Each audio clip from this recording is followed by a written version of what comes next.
वनेश्वरी तवैव पदारविन्दं प्रेमामृतैकमकरन्द रसौघपूर्णं हृद्यर्पितं मधुपते स्मरतापमोग्रं निर्वापयत् परमशीतलमाश्रयामि परमशीतलमाश्रयामि। ललित रंगीली गाइए,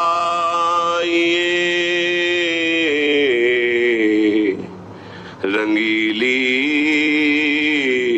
गाइए, ताते प्रेम रंग रस पाइए, ताते प्रेम रंग रस पाइए। राधा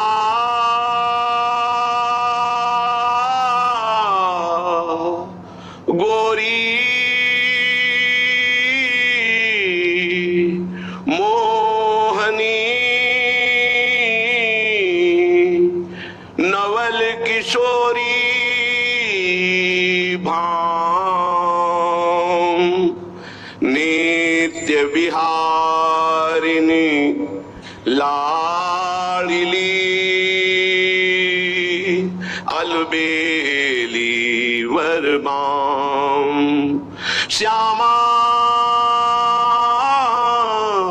प्यारी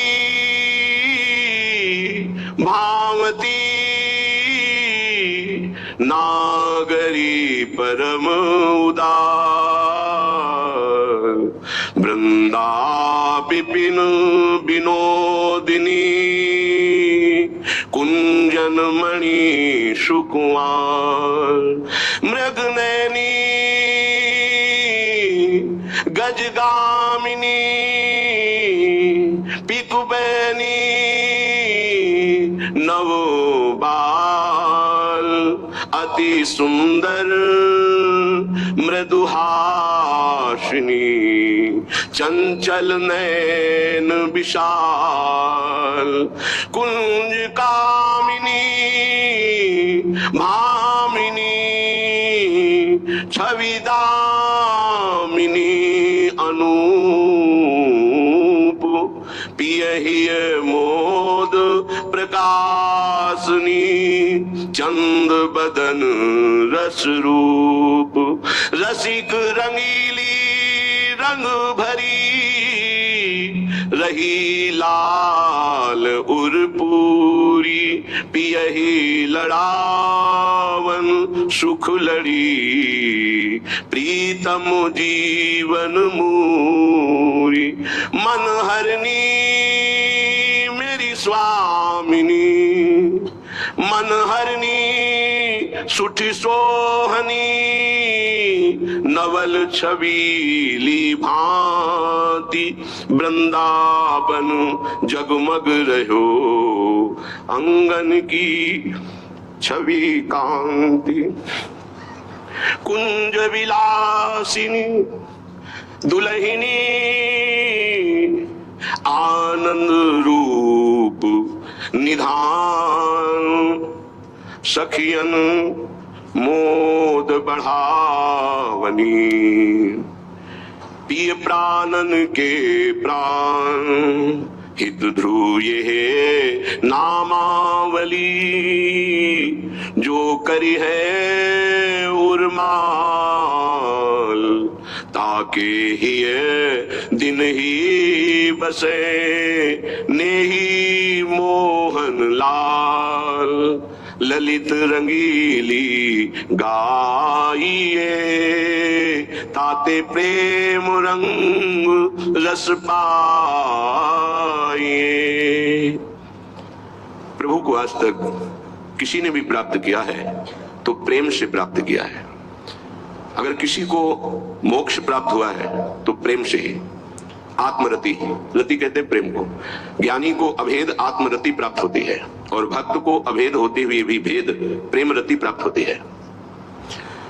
प्रेम के दोनों स्वरूप हैं, प्रिया प्रीतम, श्यामा श्याम। इनको बिना प्रेम के द्वारा न देखा जा सकता है न पाया जा सकता है, और प्रेम सबसे दुर्लभ वस्तु है। प्रेम प्राप्ति के लिए मरना होता है, मैं को मारना होता है, मन को मारना होता है, इंद्रियों को मारना होता है, संपूर्ण जगत से अपनापन हटाकर एकमात्र आराध्य देव में जहां अपनापन हुआ तहां प्रेम होता है। अपनापन अपनी तरफ से प्रभु के लिए संपूर्ण व्यक्ति वस्तु स्थान से समेट कर वहां लगाना होता है, यही साधना होती है। फिर जो रंग आता है वो आराध्य देव की तरफ से आता है। संपूर्ण शरणागति आराध्य देव की तरफ से स्वीकृत होते ही वो दिव्य आनंद में डूब जाता है। दिव्य आनंद की प्राप्ति तक साधक को बहुत ही जलना होता है। ये जलन ब्रह्मा जी के परमेष्ठी पद में विराजमान जो सुख है उससे श्रेष्ठ है। यदि रसिकों का संग नहीं मिला तो इसकी पहचान नहीं हो पाएगी कि श्रेष्ठ सुख की जलन है या भोगों के त्याग से जो जलन हो रही है, तो भोग भोग कर मिटाने की जलन है। ये रसिकों के संग से पता चलता है। जो प्रभु के लिए जलन है उसमें इतना सुख है कि ब्रह्म पद में वो सुख नहीं है, पर है जो मैं ऐसा जानती प्रीति किए दुख होए तो नगर ढिंढोरा पीटती अजी प्रीति न करियो कोई। मीरा जी कहे मैं सबको बता देती कि श्री कृष्ण से प्रेम मत करना, क्योंकि ये प्रेम प्रतिपल मिले हुए भी मिलन की आकांक्षा तड़पाना, विकल कर देना, संपूर्ण वृत्ति को एकाग्र कर देना, संपूर्ण वृत्ति को रस में डुबो देना और सतरति सतरति सा लोकांतार्यति ऐसी सामर्थ्य प्रदान करना। आप ऐसा समझ लीजिए कि लोहे में काटने की ताकत नहीं, पर लोहा जब अग्नि में तपाकर और घन के द्वारा प्रहार किया जाता है तो वही तीक्ष्ण धार वाला अस्त्र बन जाता है। पर तपाना और तत्काल निकाल कर पानी में डालना, फिर घन की चोट पहुंचाना, फिर रगड़ कर उसकी धार बनाना, तब वो अस्त्र बनता है। ऐसे ही मिट्टी खोदना और उसको मार मार करके कहीं एक भी कण न रहने देना, फिर पानी डालकर उसको रौंदना, फिर उसको मुलायम करके चाक पर चढ़ाना, फिर उसको आकार देना, फिर उसको धूप में तपाना, फिर अग्नि की ज्वाला में तपाना, फिर उसमें रस रखने की सामर्थ्य आ जाती है मटकी में। ऐसे ही जीवन उपासक का होता है। ऐसी मार पड़ती है काम क्रोध लोभ मोह मद मत्सर की, सब उसे सहना होता है। सुख दुख को समान भाव से सहते हुए निरंतर नाम जप करते हुए अपने नाम को बचाते हुए पचाते हुए जब आगे बढ़ता है तो प्रेम मूल्य नाम है, प्रेम प्रकाशित होने लगता है। जो सुख भगवत प्रेम में है वो ब्रह्म बोध में भी नहीं है, जो सुख भगवत रूप में है वो निर्विशेष ब्रह्म में भी नहीं है, क्योंकि निर्विशेष ब्रह्म में स्थित श्री शुकाचार्य, श्री जनक जी महाराज, श्री शनकादि, भगवान शंकर, ये सब रूप के दर्शन के लिए व्याकुल देखे गए, ये नाम जापक पाए गए, ये भगवत कथा अनुरागी पाए गए। तो निर्विशेष ब्रह्म में भी जो सुख नहीं है वो सविशेष साकार भगवान के रूप का स्वाद, ये सबसे श्रेष्ठ, ये प्रेम प्रकाशित करता है। फिर ये तो निकुंज उपासना जो सगुण निर्गुण ब्रह्म ते न्यारो, ये तो अद्भुत प्रेम के खिलौना दो खेलत है प्रेम खेल, इसमें तो प्रेम के बिना प्रवेश ही नहीं हो सकता। प्रेम दुर्लभ वस्तु है, ये प्रेमी जनों के द्वारा ही प्राप्त होता है। जो भगवत प्रेमी महात्मा है उनके संसर्ग से, उनके परमाणुओं से, उनकी दृष्टि से, उनके वचनों से इस प्रेम मार्ग का हृदय में स्थापन होता है, प्रेम मार्ग में चलना होता है, प्रेम को प्राप्त करना होता है। बिना रसिकों के संग के रंच प्रेम का प्रादुर्भाव नहीं हो सकता, चाहे जितनी बड़ी साधना कर रहा हो कोई। रेमन रसिकन संग बिन रंच न उपजय प्रेम। प्रेम इसमें बहुत सहनशीलता चाहिए। बड़ी वस्तु प्राप्ति के लिए छोटी वस्तु में कहीं राजी ना हो जाए, पहली शर्त। जैसे किसी को 1 अरब रुपया चाहिए, 100 रुपया दिया जाए तो कैसा लगेगा? उसे बुरा लगेगा, क्या होगा इससे, हमारी तो बहुत बड़ी संख्या है, मांग हमारी बहुत बड़ी है। ऐसे ही भगवत प्रेम प्राप्ति के मार्ग के उपासक को ब्रह्म पद, देवराजेंद्र का पद और सम्राट पद, योग की सिद्धियां और मोक्ष पद, ये भी बहुत ऐसे लगता है 100 रुपये के समान। 1 अरब की प्राप्ति वाले को जैसे 100 रुपया, ऐसे ही प्रेम प्राप्ति वाले को ये सब लगता है, इसलिए मुझे ये नहीं चाहिए। दीयमानम न ग्रहणंति, देने पर भी वो नहीं लेते। बिना मत सेवनम जना, बिना मेरी सेवा के वो ये परम पद भी नहीं चाहते, मोक्ष भी नहीं चाहते। इसलिए पहले तो उपासक को यह समझना है कि हमें चाहिए क्या। भोग मिला भोग भोग लिए, जैसी वृत्ति हुई वैसे ही चल दिए, जैसा मन आया वैसे ही क्रीड़ा कर रहे हैं। तुम्हारा लक्ष्य क्या है? प्रेम। इतना महंगा है प्रेम, प्राण दिए यह प्रेम न पहिए, ऐसो महंगो आय सखीरी। तुम इतने सस्ते बिक जाते हो, रसेंद्री के भोग जनेंद्री के भोगों में अपना लक्ष्य भूल जाते हो, तुम प्रेम प्राप्ति कैसे कर पाओगे? जो भूमा सुख का अधिकारी बनना चाहता है वो अल्प सुख का त्यागी होता है। जो अल्प सुख में रमण करने लगता है भूमा सुख के अधिकार को खो देता है। भूमा सुख परमात्मा सुख। जिसकी बुद्धि इतनी प्रवीण है कि हमारा लक्ष्य है प्रेम, तो प्रेम के आगे कुछ नहीं, कुछ नहीं चाहिए, प्रेम चाहिए। वो उपासक बिना किसी हिचक के, बिना किसी भय के, बिना किसी प्रलोभन के वो भगवत प्राप्ति कर लेता है। वो प्रेम प्राप्ति का बस दृढ़ निश्चय चाहिए, फिसलना नहीं है, ये ले लो ये ले लो, नहीं नहीं मेरा तो लक्ष्य प्रेम है, इससे क्या होगा। पर ऐसा नहीं है, वो प्रेम तो बाद में मिल ही जाएगा, पहले हमें भोग भोग लेते हैं। बस यही त्रुटि जीवन को नष्ट कर देती है। यही कमी हमारी हमको आगे नहीं बढ़ने देती। नहीं, परमार्थ में थोड़ा भी नाम जप करने वाला, थोड़ी भी साधना करने वाला, उसको अनुभूतियां होने लगती है। चल चला चल रहा हमें अनुभूतियों का ले सहारा, कौन तेरा साथ देगा, व्यर्थ में किसको पुकारा। परमार्थ के पथिक का कोई और साथ नहीं देता, उसकी अनुभूतियां साथ देती है। अनुभूतियां आए नहीं तो धन साथ देगा, व्यक्ति साथ देगा, शरीर साथ देगा, रिश्ते नाते साथ देंगे। ये सब काल के गाल में दबे हुए हैं, ये क्या साथ देंगे। कालातीत पुरुष हमारा साथ दे सकता है, वह भगवान, वह भगवान के प्रेमी जन। इसलिए बहुत सावधानी पूर्वक सत्संग सुने, और इस जीवन का चरम लक्ष्य है प्रेम। उस प्रेम को हम प्राप्त करने के लिए कमर कसे। श्रीपाद प्रबोधानंद जी महाराज कह रहे, किम नो भूपै किम नु देवादिभिर्वा स्वाप्नैश्वर्योत्फुल्लितैः किंच मुक्तैः शून्यालंबैर् वैष्णवैर्वा किम नः श्रीमद्वृंदा काननैकांत भाजाम्। हमको इन राजाओं से, राजपदों में बैठे हुए जनों से क्या प्रयोजन है।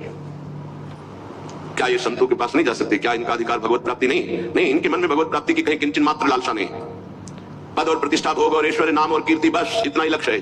इसलिए प्रेम मार्ग के उपासक को कभी इनका संग नहीं करना चाहिए। हाँ, कोई महाभागवत और पद पर विराजमान और भगवत भजन में लगा हुआ, भगवत प्राप्ति की लालसा वाला, उसका हृदय से स्वागत करना चाहिए। ऐसा नहीं कि कोई हो ही नहीं सकता। अम्बरीश जी महाराज चक्रवर्ती सम्राट और महाभागवत, बड़े बड़े महाभागवत राजा हुए। दशरथ जी महाराज चक्रवर्ती सम्राट, वैसे महाभागवत कि भगवान उनके पुत्र श्री राम के रूप में आए। तो जो भगवान से विमुख है, केवल पद का ही अभिमान रखता है, राजपने का अभिमान रखता है, भोग ऐश्वर्य में घमंड में है, ऐसों का संग कभी भक्त को नहीं करना चाहिए। अभिमान इनते न्यारे, भूत भविष्य लोक 14 में भये होए हरि प्यारे, 300 व्यवहार हमारो, अभिमान इनते न्यारे। किम नो भूपै, मुझे क्या प्रयोजन है। एक ब्रज के भक्तों के चरित्र में आता है, एक संत की कुटिया पर राजा दर्शन करने के लिए गए, तो वो भिक्षा मांगने गए थे। दूर से उन्होंने देखा बड़ा राजा का वैभव, हाथी घोड़ा